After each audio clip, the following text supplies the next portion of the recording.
A pyramid rises from a desert plain on another continent. This identical shape appears in the heart of a distant jungle, built by people who never met. How can the same monumental structure emerge across the world, in cultures separated by vast oceans and thousands of years? This is one of history's most captivating visual mysteries. By the end of this journey, you will understand the powerful evidence that reveals a deeper truth about human creativity. We will examine the unique pyramids of Egypt, the towering temples of the Maya, and other enigmatic structures to unravel why they look so similar yet were born completely apart. This phenomenon challenges old ideas of a single lost teacher civilization and instead points to something far more remarkable about our shared human mind. What does it say about us that different cultures, in complete isolation, would all look to the sky and build a mountain? The word pyramid itself conjures a very specific image, a smooth-sided triangle of golden stone in the desert. But to solve this mystery, we must first look past that single famous silhouette. Our investigation requires a clearer definition, a set of criteria that allows us to compare these ancient wonders on a level playing field. What truly makes a structure a monumental pyramid for our purposes? First, it must be colossal, a human-built mountain that dominates its landscape and represents an immense investment of labor and vision. Its form is geometrically intentional, a broad, stable base tapering upward with sloping sides that converge to a distinct point or platform at the apex. This shape is key. It is a man-made echo of a natural mountain peak. Finally, its primary purpose is not utilitarian. It is not a fortress, a grain silo, or a simple dwelling. Its core function is symbolic, spiritual, or ceremonial, serving as a bridge between the earthly realm and something beyond, whether that be the heavens, the gods, or the realm of ancestors. This definition helps us separate true pyramids from other impressive ancient structures. The stepped temples of Mesopotamia, known as ziggurats, share a lofty goal, but their tiered, staircase-like form is fundamentally different from the smooth, geometric slopes we are tracing. Similarly, enormous earthen mounds, like those built by ancient North American cultures, are monumental and ceremonial, but their rounded, organic shapes lack the precise, angular geometry that defines the pyramid. We are looking for a very specific architectural idea, one that emerged in stone and mortar across the world.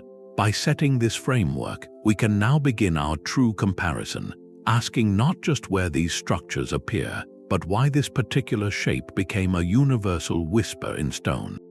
The most famous embodiment of this idea sits beneath a relentless sun on the west bank of the Nile River. For the entire world, the pyramids of Egypt, particularly the majestic trio at Giza, have become the universal symbol of ancient achievement. They are the benchmark against which all other pyramids are measured. But these perfect, smooth-sided monuments did not appear overnight. Their story is one of centuries-long evolution, a testament to a civilization refining a single, powerful concept. It began with simple, flat-topped rectangular tombs called mastabas, which housed the remains of early elites. Then, around 2670 BCE, an architect named Imhotep had a revolutionary idea for his king, Djoser. He stacked 6 mastabas of decreasing size on top of one another, creating the step pyramid at Saqqara. This was the world's first colossal stone building, a staircase to the heavens meant to facilitate the king's ascent. This step design was a prototype, a brilliant proof of concept. Within a century, the vision crystallized. The architects of the Fourth Dynasty sought a form that was not a staircase, but a single, continuous ray of light. They perfected the smooth-sided, geometrically true pyramid. The Great Pyramid of Giza, built for Pharaoh Khufu, represents the absolute pinnacle of this craft. Its primary function was profoundly spiritual. These were not just tombs, they were resurrection machines and celestial launch pads. The pyramid's shape was directly tied to a specific solar cosmology. It was seen as a petrified ray of the sun god Ra, a ramp upon which the divine pharaoh, the son of Ra, would climb to join the eternal cycle of the sun in the afterlife. Every aspect, from the precise cardinal alignment to the internal chambers pointing to specific stars, served this single goal: a guaranteed journey from the earthly realm to the immortal one. This was the Egyptian archetype, a perfect fusion of political power, religious belief, and architectural genius, all focused on transcending the mortal world. Yet while Egypt perfected the solar pyramid, an entirely separate vision of the same geometric form was taking shape across an ocean. Far to the west, in the dense rainforests and highlands of Mesoamerica, civilizations were also building mountains toward the sky, but for a world with a completely different heartbeat. The pyramids here, crafted by the Maya and later the Aztec or Mexica people, present a stunning counterpoint to their Egyptian cousins. Their profile is immediately distinct. Instead of smooth, continuous slopes, they are composed of towering, steeply ascending steps. These are not solid geometric tombs, but layered platforms, often built in stages over many centuries, like a sacred hill growing with each generation. At their summit, you do not find a sealed, pointed capstone, but an ornate temple complex, open to the sky and the people below. This architectural difference reveals a fundamental divergence in purpose. The Egyptian pyramid was a private, one-way gateway for a divine king. The Mesoamerican pyramid was a public, living stage. Its primary function was as an elevated platform for ritual performance, a connection point between the community and the gods. Priests would ascend those steep steps to conduct ceremonies in full view of the populace gathered in the vast plazas below. These rituals, tied to a complex calendar, were meant to ensure cosmic balance, timely rains, and the continuation of life itself. Astronomy was not just observed here, it was architecturally encoded. The Pyramid of Kukulkan at Chichen Itza is a famous celestial clock. During the equinoxes, the play of light and shadow creates the illusion of a serpent slithering down the staircase, embodying the feathered serpent god Kukulkan, known to the Aztecs as Quetzalcoatl. While some elite individuals might be laid to rest within these structures, burial was a secondary function. The pyramid itself was not a final resting place so much as a vibrant, active portal. It was the axis of the community, a man-made mountain where heaven and earth met, and where the drama of existence was ritually performed for all to see. South of Egypt, along the winding Nile, lies a landscape dotted with hundreds of pyramids that most of the world has forgotten. In what is now Sudan, the kingdom of Kush built its own forest of stone peaks, a breathtaking testament to cultural admiration. These Nubian pyramids, constructed by the rulers of Kush between roughly 800 BCE and 300 CE, present a fascinating twist in our story. At first glance, they are clearly part of the same architectural family as their Egyptian neighbors to the north. They share the same fundamental geometric language, a monumental tomb for royalty built to ensure a sovereign's journey into the afterlife. Yet a closer look reveals a distinct personality. The Kushite pyramids are noticeably steeper and narrower, with sides that rise at a sharper angle, giving them a more elegant, needle-like silhouette against the desert sky. Their construction also differed, often built with a rubble and sand core faced with local sandstone, and many were topped with a unique circular or domed capstone. Their function, however, was directly inherited. These were tombs housing the remains of Kushite kings, queens, and elites in underground chambers, following a spiritual blueprint established by Egypt. This is the crucial point. The Kushite pyramids are not an example of independent invention. They are a powerful case of direct cultural transmission. For centuries, Kush was deeply intertwined with Egypt, at times conquered by it and at other times conquering it, even ruling as the pharaohs of Egypt's 25th dynasty. This prolonged contact meant the pyramid, as a symbol of divine kingship and eternal power, was a potent idea adopted and adapted by Kushite culture. They saw the form, understood its meaning, and made it their own, scaling it down in size but multiplying it in number across their royal cemeteries. This tradition shows us how a powerful architectural idea can travel, be embraced by a neighboring culture, and yet still be refined into something uniquely their own. It is a clear echo, not a separate voice, in the global conversation of stone. Far to the east, an entirely separate tradition of monumental earthworks raises a profound question. In the fertile plains of ancient China, emperors of the Qin and Han dynasties were not building with stone but with packed earth. Their legacy is a landscape of colossal, pyramidal mounds, now softened by centuries of soil and greenery. The most famous is the mausoleum of Qin Shi Huang, the first emperor who unified China. His final project was not a pointed peak, but a vast, four-sided earthen pyramid, once towering over the surrounding countryside. This was no public temple or celestial observatory. It was the heart of a sealed necropolis, a city of the dead designed for one purpose: to protect and project the emperor's power for all eternity. The mound itself covers an unimaginably complex underground palace, a microcosm of his empire, guarded by the now famous terracotta army, thousands of life-sized ceramic soldiers, chariots, and horses stationed in vast pits. This was a tomb on a cosmic scale, intended to serve the emperor in the afterlife just as his living court had served him on Earth.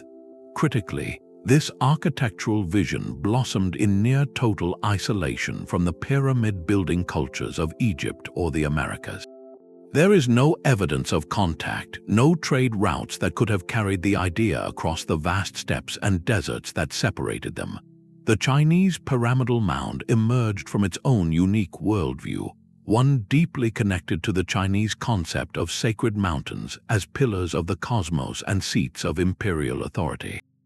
Here, the form served a similar symbolic function, elevating the ruler, connecting him to the celestial order, but it was executed in the most abundant local material, earth.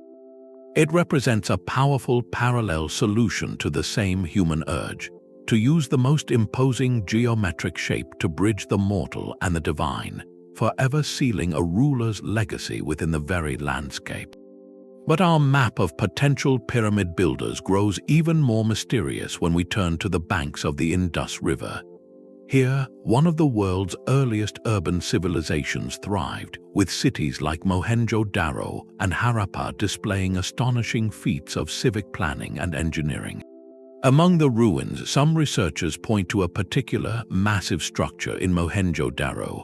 It is a high mud brick platform, today often called the Great Bath or the Citadel Mound. Its core is a towering, man-made hill with a broad base and a flat summit, accessible by a grand staircase. To some eyes, this resembles the foundational concept of a stepped platform, a potential precursor to a pyramidal form. The academic community, however, treats this idea with great caution. There is no consensus that this structure was a pyramid in the sense we've been exploring. Its purpose remains debated, possibly a foundation for a significant building or a ceremonial platform for community gatherings. The visual similarity becomes even more complex centuries later, when the Buddhist tradition flourished in the region. These later cultures built stupas, hemispherical mounds often containing relics, which sometimes evolved into more tiered, mountain-like forms. This later architectural development can, from a distance, create an illusion of continuity where none may exist. So, the Indus Valley presents a tantalizing, ambiguous silhouette on the horizon of our puzzle. It is a reminder that the human impulse to raise monumental earth and stone into the sky might manifest in ways that blur our modern categories. While it cannot be definitively placed alongside the clear traditions of Egypt or Mesoamerica, it stands as a fascinating question mark, a whisper from a lost city that suggests the idea of the artificial sacred mountain may have roots even deeper and more widespread than we can currently prove. This striking pattern of isolated invention presents a puzzle that has captivated thinkers for centuries. For a long time, the most intuitive explanation was not one of coincidence, but of connection. This idea is known as the Diffusionist Hypothesis. In its most dramatic form, it proposes that a single, advanced, and now lost civilization, perhaps the legendary Atlantis or another forgotten seafaring culture, once spanned the globe. According to this view, this master civilization possessed profound architectural and astronomical knowledge, which they carried across the oceans, seeding the idea of the pyramid on distant shores. Proponents argued that the similarities in form were simply too precise, too monumental, to be the result of chance. They suggested that ancient mariners, long before Columbus, could have traversed the Atlantic or Pacific, bringing blueprints for these colossal structures to cultures they encountered. In the 19th and early 20th centuries, this theory gained traction among certain scholars and popular authors who were fascinated by the idea of a common, mysterious origin for all high culture. The core claim is straightforward. Transoceanic contact, not independent genius, explains the global echo of the pyramid. It is a compelling narrative, one that simplifies the complexity of human history into a single, elegant story of a teacher and its students. This hypothesis sets the stage for our entire investigation because if it is true, our mystery is solved. The pyramids are not a mystery of parallel thought, but a relic of forgotten voyages. But to accept this, we must ask for evidence beyond a shared shape. We must look for the fingerprints of that teacher in the details of construction, in the underlying mathematics, and in the cultural meaning each civilization poured into their stone mountains. Yet the diffusionist theory begins to fracture when we examine the stone itself. To build a pyramid is one thing, but how they were built reveals a deeper truth. The engineering blueprints of Egypt and Mesoamerica are not just different, they are fundamentally incompatible, speaking to cultures solving the same monumental problem with completely separate toolkits and philosophies. The Egyptian approach was one of precision and permanence. Their pyramids are almost entirely solid stone, a mass of millions of limestone blocks meticulously cut and fitted. The core challenge was creating vast, empty spaces within this mountain of rock, the burial chambers and connecting passages. Their ingenious solution was the corbelled vault.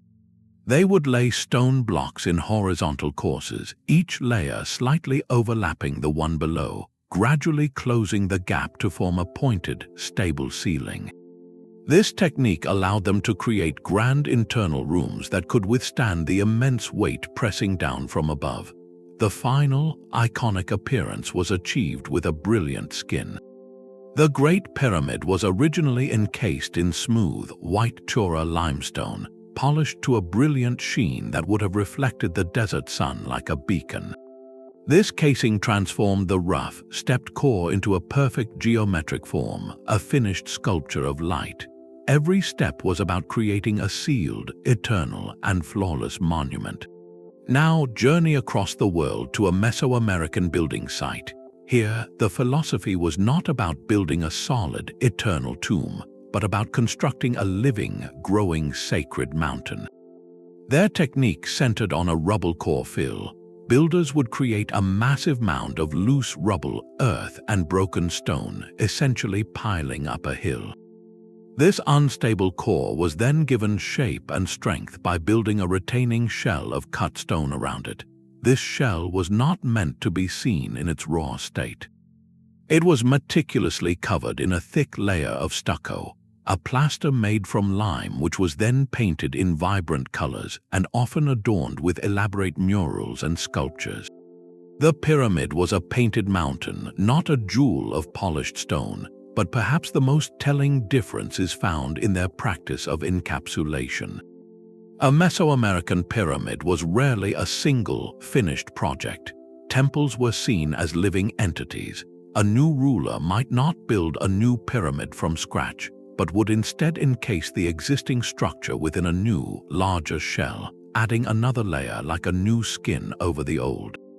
Archaeologists have discovered pyramids like a Russian nesting doll, with smaller, older temples perfectly preserved inside the later construction.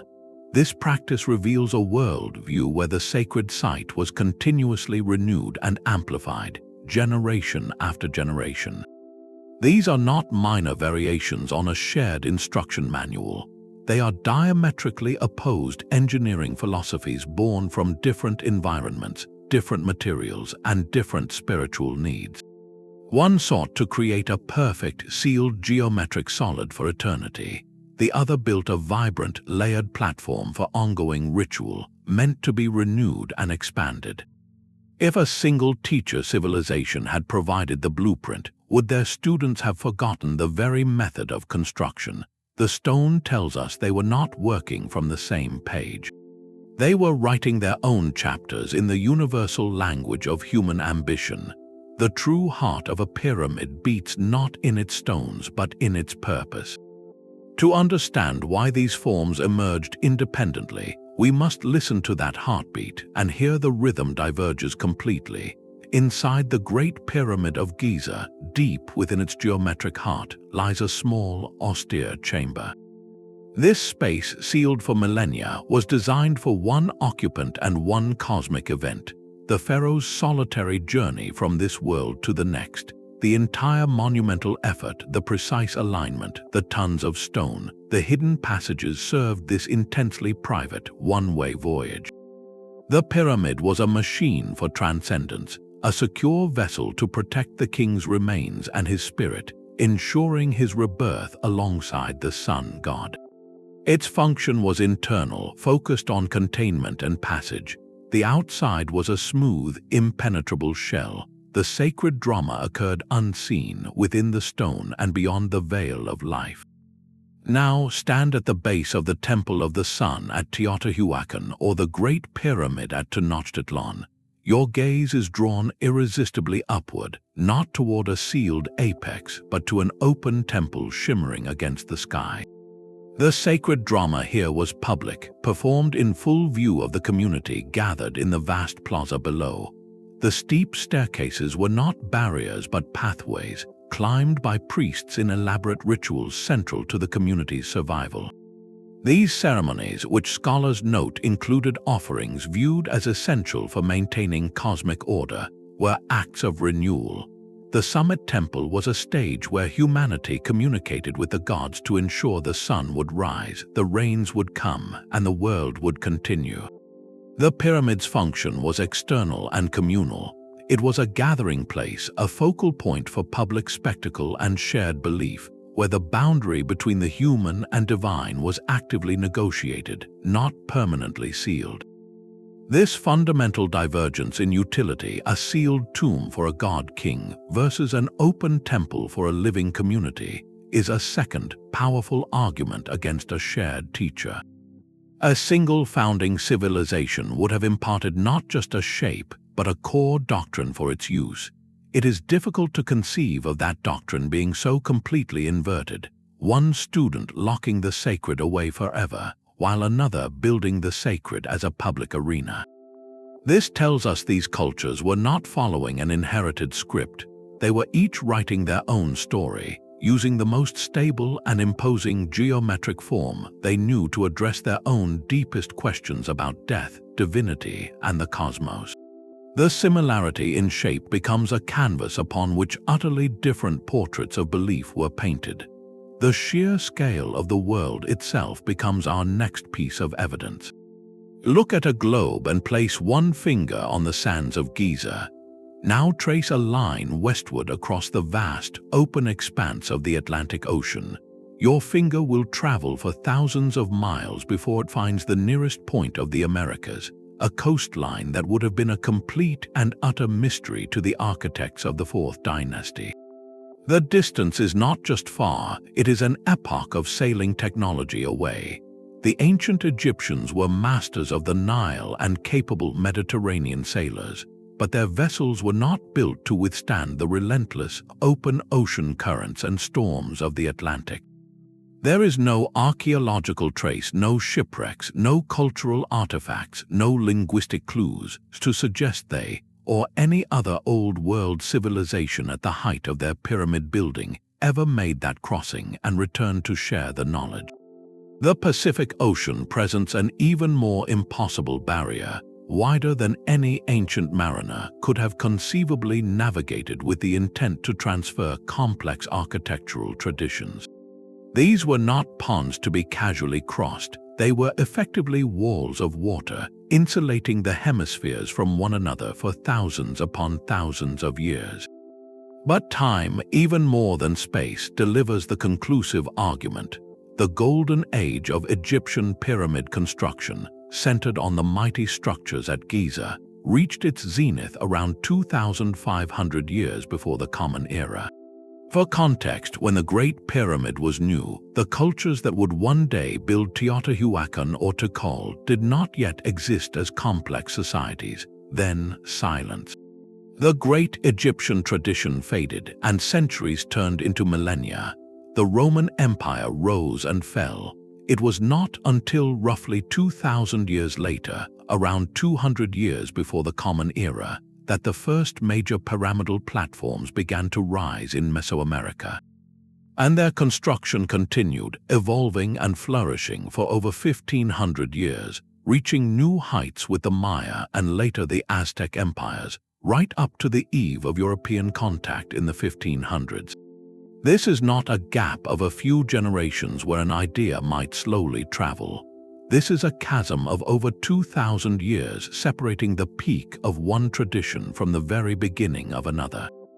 If a forgotten civilization had carried the pyramid blueprint across the oceans, it would have arrived in the Americas to find hunter-gatherer societies with no cities, no writing, and no need for monumental architecture. The seed would have fallen on stone, for the idea to then lay dormant for 2 millennia before suddenly sprouting in exactly the same geometric form stretches coincidence beyond any reasonable limit. The timeline itself tells a clear story of isolation. These were not conversations in stone across the sea, but separate soliloquies, spoken into the sky by cultures living in different worlds, in different ages, answering a call that seems to resonate deep within the human spirit itself. So if the pyramids were not copied, why does this shape feel so universal? The answer may lie not in shared blueprints, but in shared human logic. When a culture decides to build something that must touch the sky and stand for ages, certain physical and psychological truths become inescapable. The pyramidal form is, in many ways, the most rational answer to a set of universal human ambitions. First, consider the simple physics of monumentality.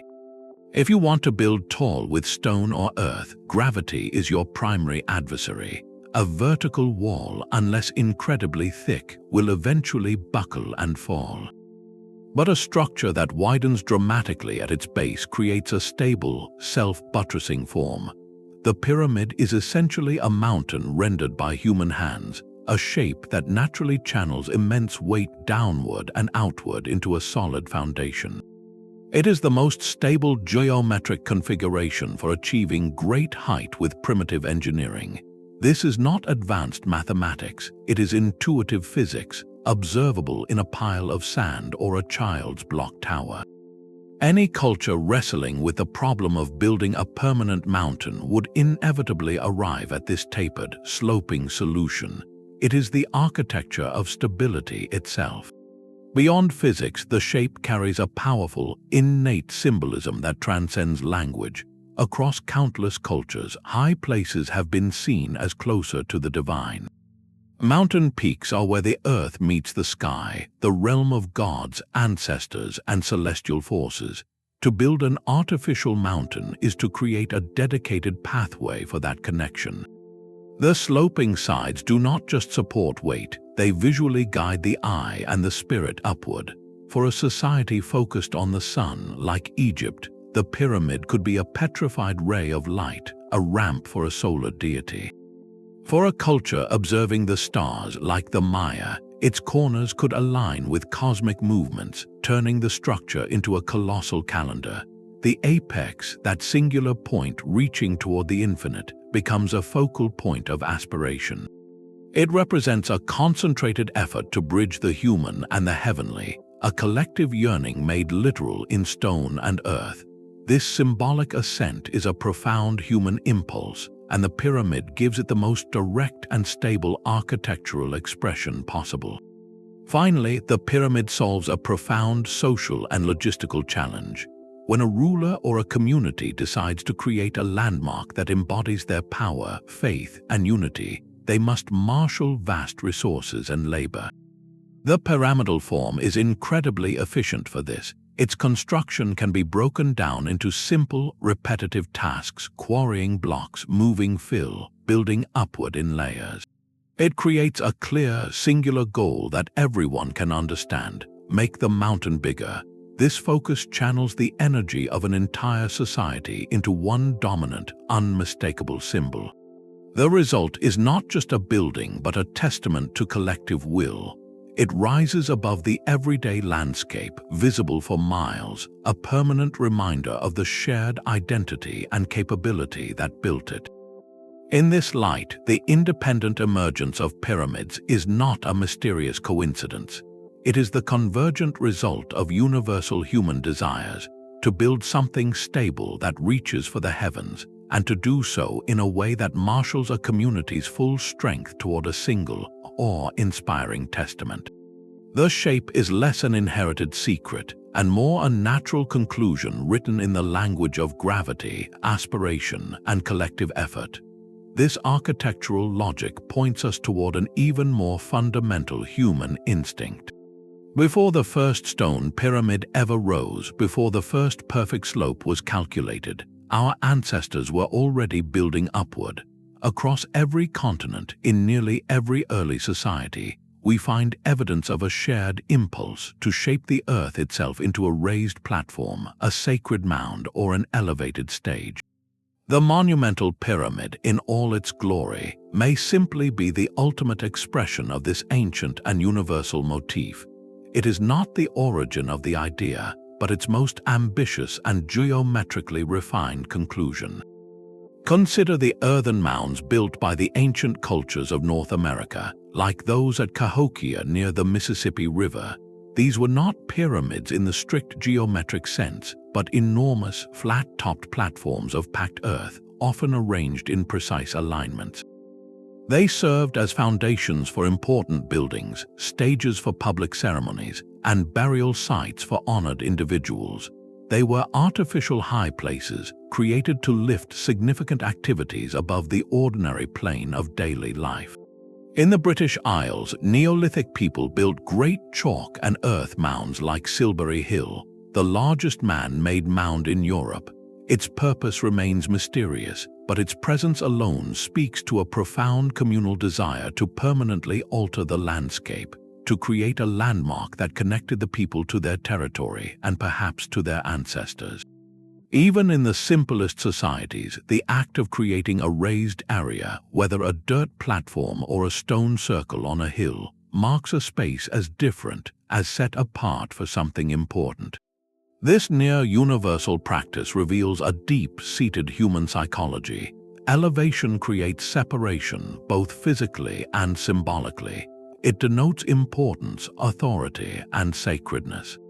To be above is to be closer to the sky, to the elements, to the realm of the gods. It provides a vantage point, literally and metaphorically, allowing for observation, performance, and connection. The pyramid, then, can be seen as a monumental amplification of this basic architectural grammar. Where a simple mound uses earth to create a raised space, the pyramid uses stone or layered fill to create a mountain. Where a platform elevates a temple, the pyramid becomes the temple itself, its entire form a single, continuous ascent. The geometric precision is a refinement, a cultural choice to impose order and permanence on this primal urge. The Egyptians refined it into a smooth solar ramp, the Maya into a stepped celestial stage, the Chinese into an earthen imperial seal. Each took the core concept of the sacred elevated place and engineered it to its logical, breathtaking extreme, using the materials and spiritual vocabulary they possessed. This perspective shifts the mystery from one of copying to one of convergence. It suggests that separated cultures did not receive a blueprint for a pyramid. They each independently arrived at the pyramid as the most powerful and stable way to answer a much older, much deeper call, to build a bridge between the earth and the sky. The form was not transmitted. It was independently discovered again and again as the ultimate solution to a question buried deep in the human experience. This evolutionary path, visible in the stone itself, offers some of the most compelling proof for independent invention. Look at the very first monumental pyramid in Egypt, the Step Pyramid of Djoser at Saqqara. Before this wonder, royal tombs were simple, flat-topped rectangles called mastabas. The genius of the architect Imhotep was not to invent a new shape from nothing, but to take the existing architectural vocabulary and think vertically. He stacked 6 mastabas of decreasing size, one on top of the other. This was a revolutionary act of amplification, turning a single-story tomb into a towering staircase to the heavens. It was a prototype, an experiment in monumental scale that would later be refined into the smooth-sided pyramids of Giza. The stepped form here was not the final vision, but a brilliant stepping stone in a distinctly Egyptian journey toward geometric perfection. Now cross the ocean and witness a remarkably similar, yet entirely separate, process unfolding over centuries in Mesoamerica. Here, the stepped form was not a transitional phase, but the enduring ideal. Their pyramids often began as modest platforms atop a location already considered sacred. A community might build a small, raised earth and stone base to support a simple temple. Generations later, a new ruler, seeking to honor the gods and cement his own legacy, would not destroy this sacred site. Instead, he would order the existing structure to be completely encased within a new, larger shell. Builders would construct a new, broader retaining wall around the old platform, fill the gap with rubble, and build a new, taller temple on top. This process of encapsulation could happen dozens of times over hundreds of years. Archaeologists have X-rayed great pyramids like the Temple of the Inscriptions at Palenque or the Giant at Collula to find smaller, older temples perfectly preserved inside, like the layers of an onion. In Mesoamerica, the stepped pyramid was not a single finished building, but a living, growing sacred mountain, its form literally built through a sequence of layered renewals. This parallel development is a masterclass in architectural convergence. Two cultures, worlds apart, both arrived at the stepped pyramid not by copying a finished design, but through a logical, incremental process of building upon what came before. In Egypt, they stacked tombs to reach the sun. In Mesoamerica, they layered platforms to renew the cosmos. One was a linear evolution toward a new ideal, the other a cyclical practice of enveloping the old.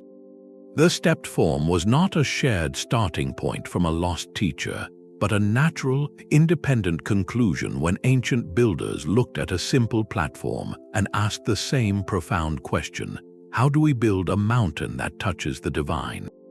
One of the most persistent arguments for a shared ancient blueprint points directly to the stars. Proponents note that many of these monumental pyramids are not just aligned to the cardinal directions, but are precisely oriented to capture specific astronomical events, like the solstices or the rising of certain stars. The Great Pyramid of Giza, for instance, is aligned with extraordinary accuracy to true north, while the Pyramid of Kukulkan at Chichen Itza creates its famous serpent of light shadow during the equinoxes. This apparent shared celestial knowledge seems like a powerful clue, a secret code written in stone and sunlight that only a master civilization could have taught to the world. But is this celestial alignment truly a red herring, a coincidental clue that leads us away from a simpler truth.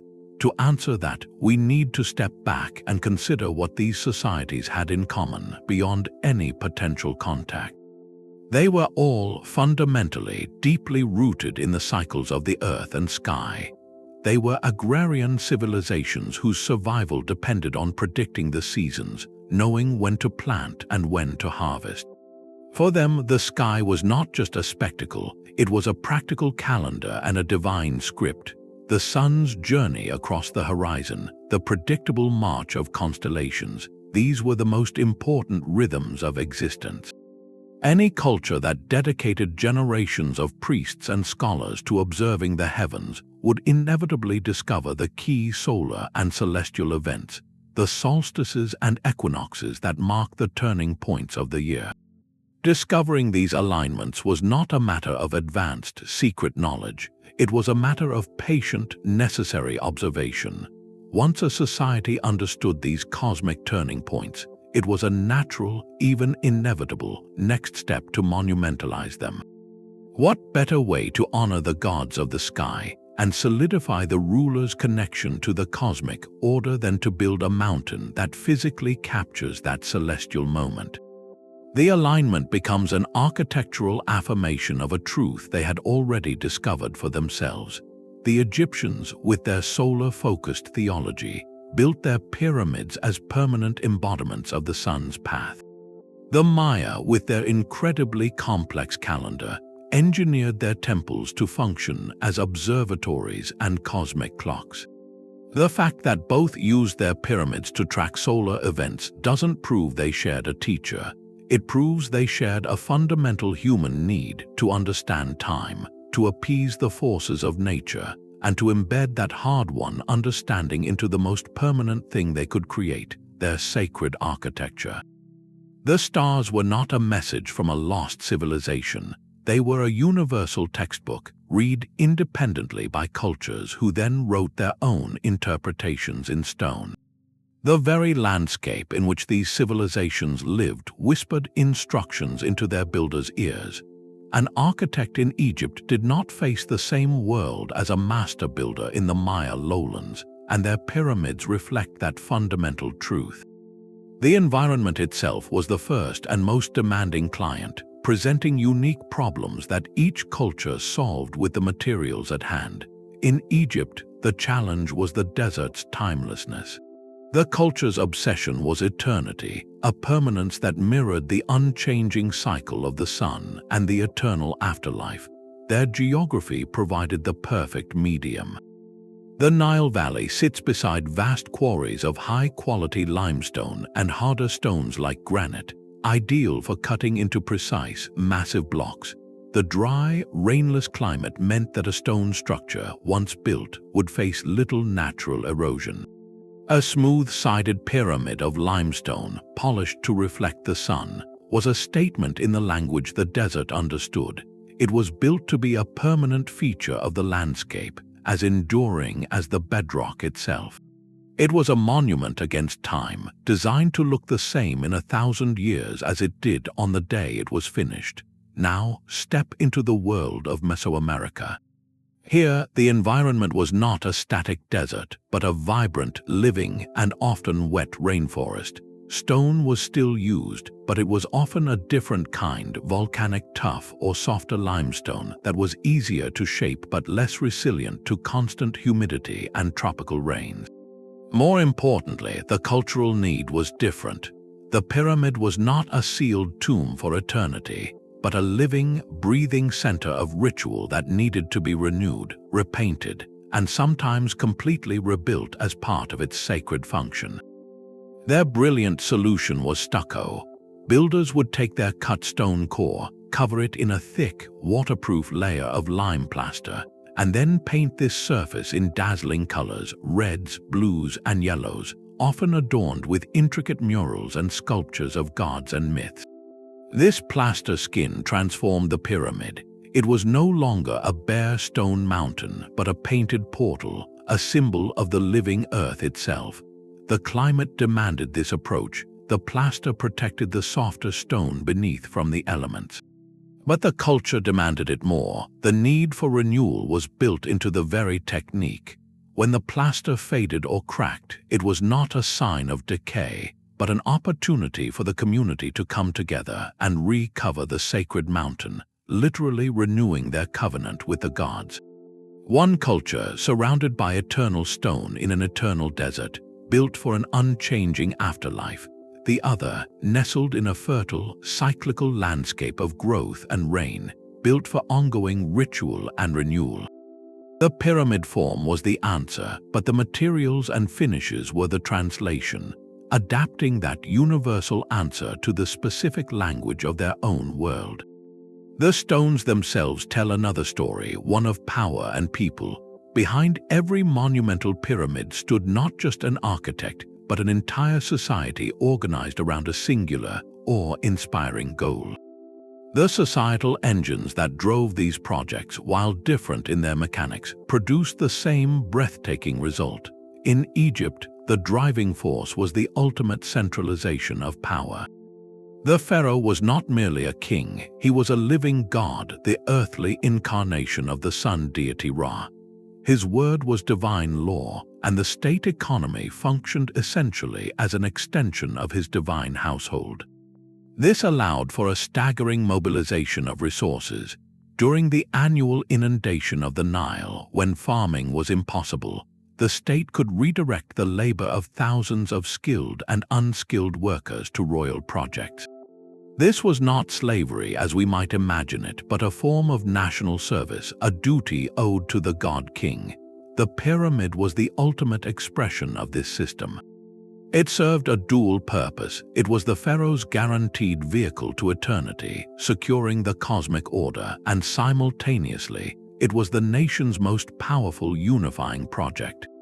Building the pyramid created jobs, distributed food and goods from state storehouses, and forged a shared identity among diverse regions. Every citizen who contributed, from the quarryman to the water-bearer, was participating in a divine act that ensured the stability of the entire world. The pyramid was the physical proof of the pharaoh's divine power and the state's absolute ability to coordinate human effort on a celestial scale. Cross the ocean, and you find a different political landscape fueling the same ambition. Mesoamerica was not a single, unified empire like Egypt during its pyramid-building peak. It was a vibrant, often competitive world of city-states, kingdoms, and confederacies like those of the Maya or the vast metropolis of Teotihuacan. Here, pyramid building was driven by a potent mix of spiritual necessity and political rivalry. A ruler needed to demonstrate his favor with the gods to legitimize his authority and ensure the prosperity of his people. Constructing or enlarging the city's central pyramid temple was the most public way to do this. It was a direct claim: our city, our king, has the strongest connection to the divine forces that bring rain and maize. This created a kind of architectural arms race. A new ruler in a neighboring city might build his pyramid a little taller or adorn it with more spectacular carvings to visually assert his power and prestige. But just as in Egypt, the project itself served a crucial internal function, organizing thousands of citizens to quarry stone, weave baskets for moving earth, and work together on a decades-long project forged social cohesion. It transformed a population into a community with a shared purpose and a shared symbol. The pyramid rising in the central plaza became the heart of the city's identity, a permanent advertisement of its power to both its own people and to any potential allies or rivals. In both worlds, despite vastly different political structures, the pyramid emerged as the ultimate tool for state building. It channeled collective labor into a single, undeniable testament to centralized authority, whether that of a god-king or a sacred city. The monument was not just for the gods or the afterlife, it was for the living, a tool to unite, impress, and endure. Yet even the grandest traditions do not last forever. The age of monumental pyramid building, which flowered so spectacularly in isolation, also came to an end in each civilization. and the reasons for their decline are as distinct as their origins. In Egypt, the great era of pyramid construction spanned a little over a single remarkable century, culminating in the perfection of Giza. After the reign of Pharaoh Menkaure, the builder of the third Great Pyramid at that site, the ambition and scale began to wane. Later pyramids were smaller, less precisely built, and often constructed with rubble cores instead of solid stone. The reasons were likely practical and economic. Constructing a true Great Pyramid was a staggering drain on the state treasury and labor force, a project that could define a reign but also cripple an economy. There was also a significant shift in religious and political priorities. Power began to decentralize from the god-king, and with it, the theological imperative to build a solar ramp for a single divine ruler may have softened. The final, telling evolution came with the New Kingdom pharaohs. They abandoned the desert plateau entirely, choosing to have their eternal resting places carved deep into the hidden valleys of the Theban Mountains, like the famous tombs in the Valley of the Kings. This was a move from conspicuous skyward monuments to secret, subterranean complexes. The pyramid, as the ultimate symbol of pharaonic power, had run its course, replaced by a new architecture of hidden, guarded eternity that better suited a changing world. Across the Atlantic, the story of cessation is more complex, layered over centuries and marked by dramatic upheaval. In Mesoamerica, pyramid construction was not a single, brief golden age, but a pulsating tradition that ebbed and flowed with the fortunes of cities and empires. Great centers like Teotihuacan and the classic Maya cities saw periods of frenzied building followed by periods of stasis or abandonment, often linked to environmental pressures, resource depletion, or internal conflict. For the Maya, a widespread societal transformation, often called the classic Maya collapse, led to the decline of many great southern lowland cities and their monumental projects around the 9th or 10th century. The reasons are still debated by scholars, but likely involved a combination of prolonged drought, agricultural strain, and shifting trade networks. Yet the idea of the pyramid temple did not die. It flourished elsewhere, most famously with the Aztec or Mexica people, who were building and expanding the great Templo Maya in the heart of their capital, Tenochtitlan, right up to the moment of European contact. Its end was not gradual but abrupt and catastrophic. The Spanish conquest in the early 16th century brought not just military defeat, but a deliberate campaign of cultural and religious dismantling. The Templo Maya was torn down, its stones repurposed for Christian cathedrals. The theological focus was forcibly shifted from the old gods to a new one, making the construction of new pyramid temples not just impractical but forbidden. The living tradition was severed. These independent endings form a final, powerful piece of evidence. In Egypt, the tradition faded from within, a victim of its own cost and a slow evolution in burial practice and royal ideology. In Mesoamerica, it was ultimately shattered from without by conquest and imposed religious change. They did not stop building because a global teacher civilization fell. They stopped for reasons deeply rooted in their own unique historical circumstances. One faded with a whisper into the desert rocks, the other was cut short with a shout of conquest. This divergence in their conclusions mirrors the divergence in their beginnings and their meanings. It underscores that these were not chapters from the same book, but entirely separate volumes in the vast library of human achievement, each closed by its own hand in its own time. This remarkable story of human ingenuity, however, has often been overshadowed by a more sensational narrative. In the modern era, the enduring mystery of the pyramids has become fertile ground for speculative theories that propose far more extraordinary builders. These stories speak of ancient astronauts who descended from the stars to impart advanced knowledge, or of a lost super-civilization like Atlantis wielding technologies that could soften stone or levitate blocks with sound. On the surface, these ideas are thrilling, offering a simple and magical solution to a complex historical puzzle. Yet when we examine them closely, they share a common and troubling foundation, a fundamental disbelief in the capabilities of the people who actually built these wonders. The logic of these myths often follows a predictable pattern. A modern observer looks at the Great Pyramid and thinks, "I could not build that with the tools we are told they had. Therefore, they must have had help from a more advanced source." This line of thinking skips a crucial step: the vast, documented evidence of ancient engineering skill, logistical genius, and generations of trial and error. It dismisses the archaeological record of quarries with partially cut stones, of worker settlements, of ramps and sledges, in favor of an unproven and often scientifically impossible alternative. More importantly, these narratives commit a profound act of disrespect. By attributing these achievements to extraterrestrials or a mythical lost race, they effectively rob the ancient Egyptians, the Maya, the Kushites, and the Chinese of their own legacy. It says implicitly that your ancestors were not clever enough to have done this on their own. The true story, the one grounded in evidence, is not one of diminished awe but of amplified wonder.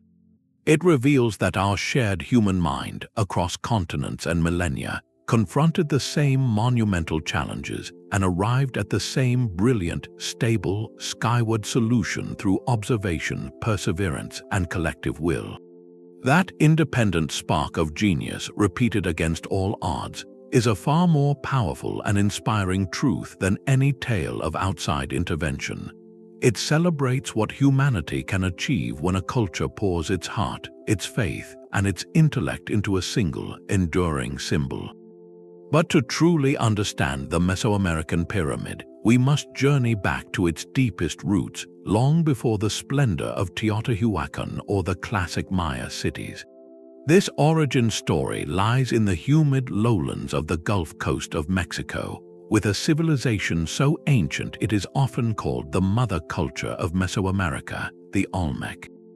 Flourishing from around 1500 to 400 years before the Common Era, the Olmec laid the cultural and architectural groundwork for everything that followed.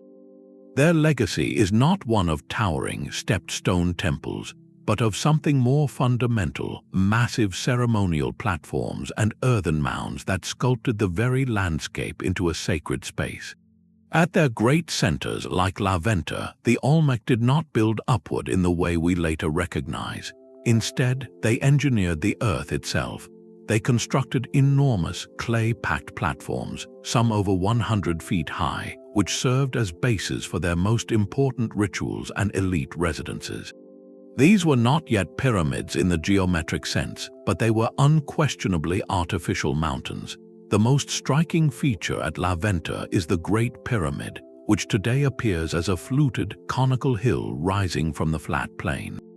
While its exact original shape is debated due to centuries of erosion, archaeological investigation confirms it is an entirely man-made mound of clays and earth, a colossal undertaking that transformed the natural world into a stage for cosmic order. This was the native developmental lineage in action. The Olmec were establishing the core idea, the imperative to create a permanent, elevated axis mundi, a point of connection between the human and divine realms. They oriented their entire ceremonial centers along precise north-south axes, aligning plazas, mounds, and their famous colossal stone heads with celestial precision. They were mastering the concept of sacred geography. From this Olmec foundation, the idea evolved. Later cultures took the concept of the monumental platform and began to refine it, adding retaining walls of stone, building in successive layers, and eventually constructing the stone-clad, temple-topped pyramids that define the region's classical age. The Olmec mounds are the prototype, the clear, local answer to that universal human urge, proving that the seed for Mesoamerica's pyramidal tradition was planted right here, in this soil, over 1,000 years before any plausible transatlantic contact could have occurred.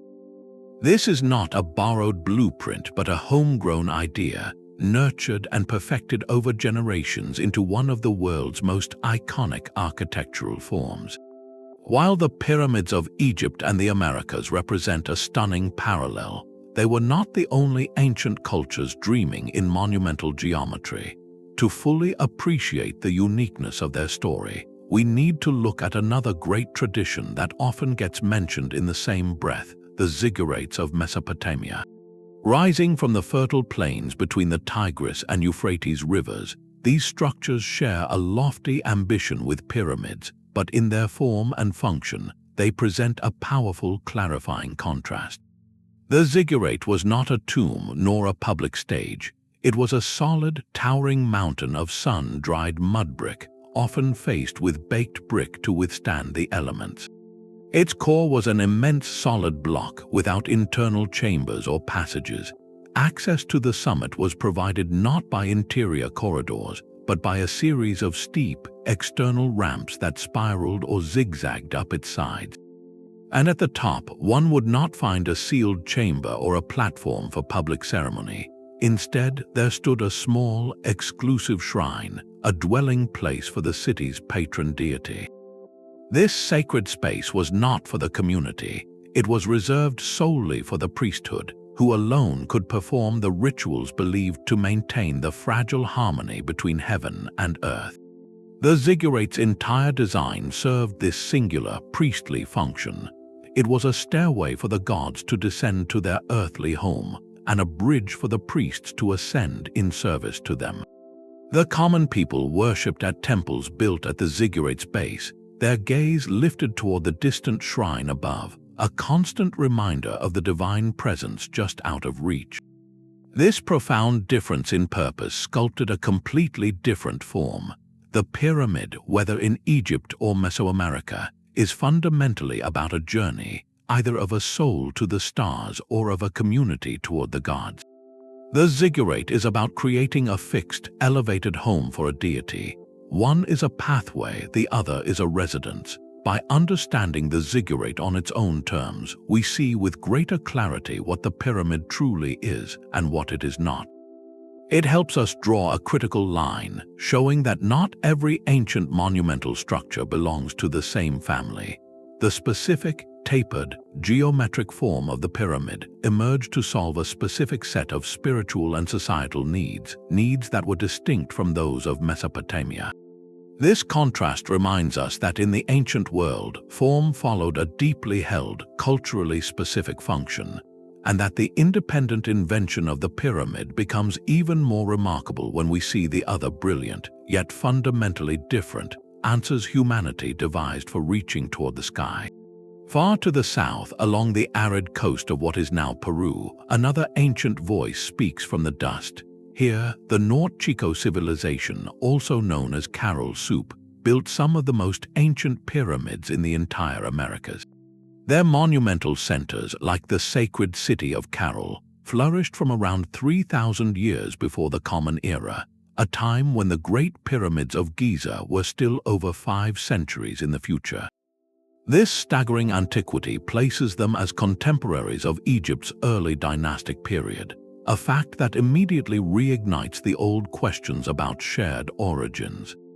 Could there have been a connection across an even wider expanse? The structures they raised are mesmerizing in their own right. Unlike the later, angular temples of Mesoamerica, the pyramids of Caral are massive, stepped platforms built from stone-filled bags called shikra and river cobbles. Their forms are more organic, with some featuring circular sunken plazas or rectangular terraces that climb gently toward the sky.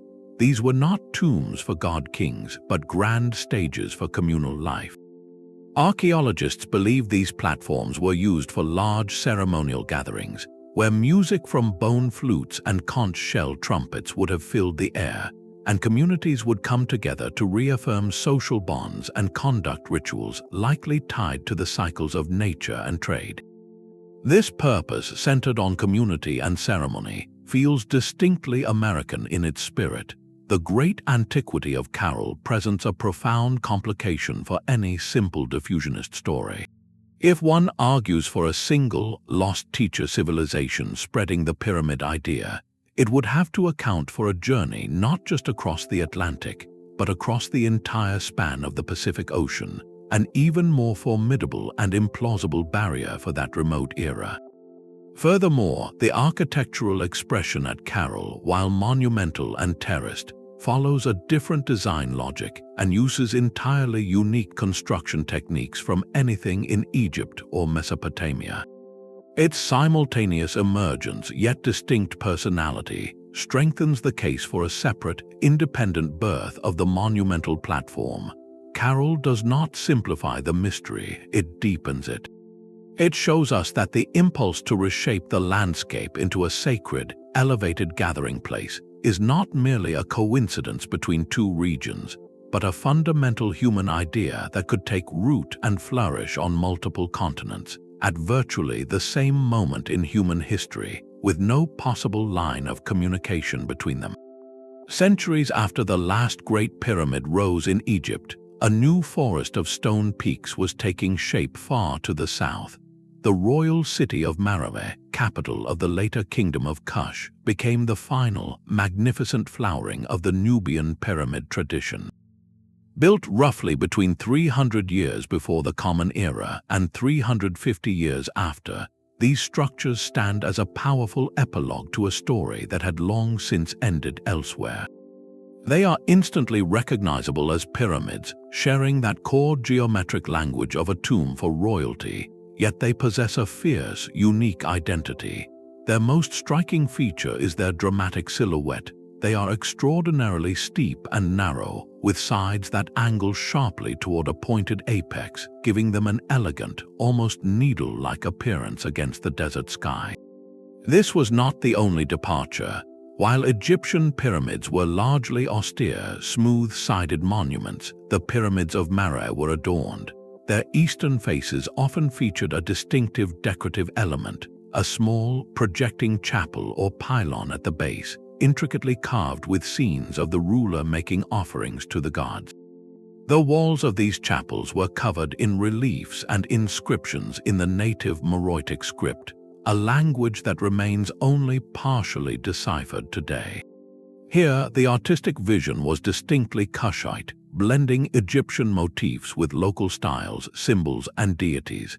This site serves as our final, clarifying counter-example. The Kushites of Meroë had a deep, centuries-long historical connection with Egypt. They had been conquered, they had traded, and they had even ruled as pharaohs during Egypt's 25th dynasty. The pyramid, as an architectural symbol of divine kingship and eternal power, was an idea they directly inherited, admired, and adapted. They made it their own, scaling it down, sharpening its angles, and decorating it with their own cultural narrative, but the lineage is undeniable. This is a clear case of cultural transmission within a connected region. It shows us exactly what the spread of an architectural idea looks like when cultures are in contact, sharing a border and a history. That is what makes the parallel stories of Egypt and the Americas so breathtakingly different. There was no shared border, no traceable trade route, no decipherable script carrying instructions across the ocean. Meroë had a teacher, Giza and Teotihuacan did not. Their isolation makes their convergence not a puzzle of connection, but a profound testament to the independent genius of the human mind, reaching for the sky in the same stable, soaring shape, entirely on its own. The story of the pyramid, however, does not end with the ancient world. Centuries after the last stones were laid at Meroë or Tenochtitlan, this timeless form re-emerged in a new landscape of glass, steel, and concrete. In the modern era, the pyramid has been reborn, not as a tomb or a temple, but as a powerful symbol of aspiration, mystery, and connection to the past. The most iconic example stands in the heart of Paris, where IMP's glass and metal pyramid serves as the luminous entrance to the Louvre Museum. It is a structure of pure geometry, a transparent gateway that bridges the classical art of the old world with the modern age, creating a dialogue across millennia. Far from the solemnity of a museum, The shape also captivates the public imagination in places like the Las Vegas Strip, where a massive black pyramid houses a hotel and casino, its beam of light piercing the desert night sky in a spectacle of pure entertainment. This modern fascination reveals something profound. Architects and designers are not tapping into a secret blueprint from Atlantis. They are drawing from the same deep well of human psychology that inspired the ancients. The pyramid's clean lines speak of stability and ambition. Its upward thrust conveys progress and aspiration. Its ancient pedigree evokes a sense of mystery and timelessness, qualities that brands and institutions eagerly adopt.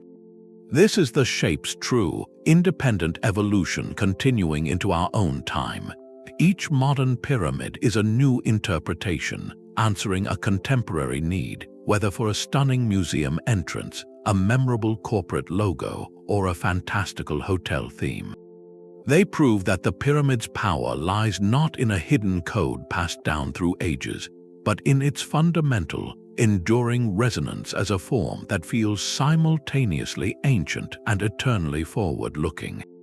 It is a shape that continues to whisper to us, not because it holds a secret, but because it perfectly expresses a timeless human desire to reach for something greater, to build a landmark that stands out and stands up, connecting the ground we walk on with the sky we look toward.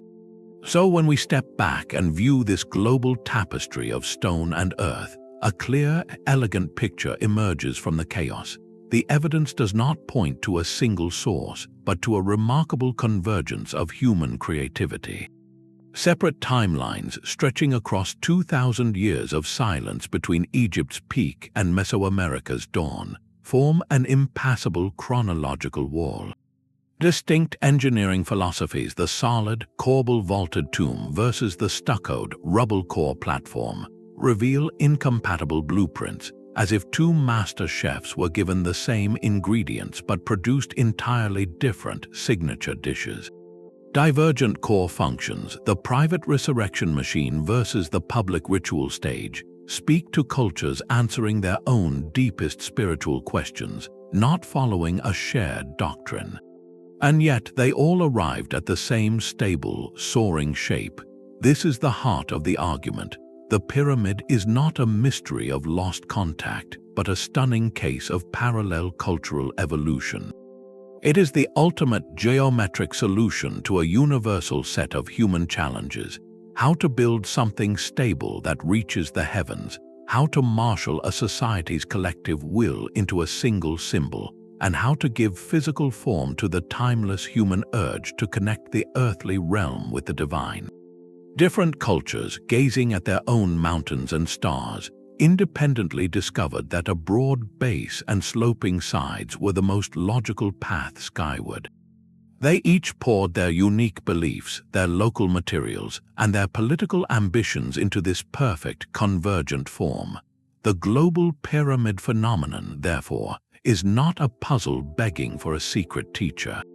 It is a powerful testament to the shared ingenuity of the human mind.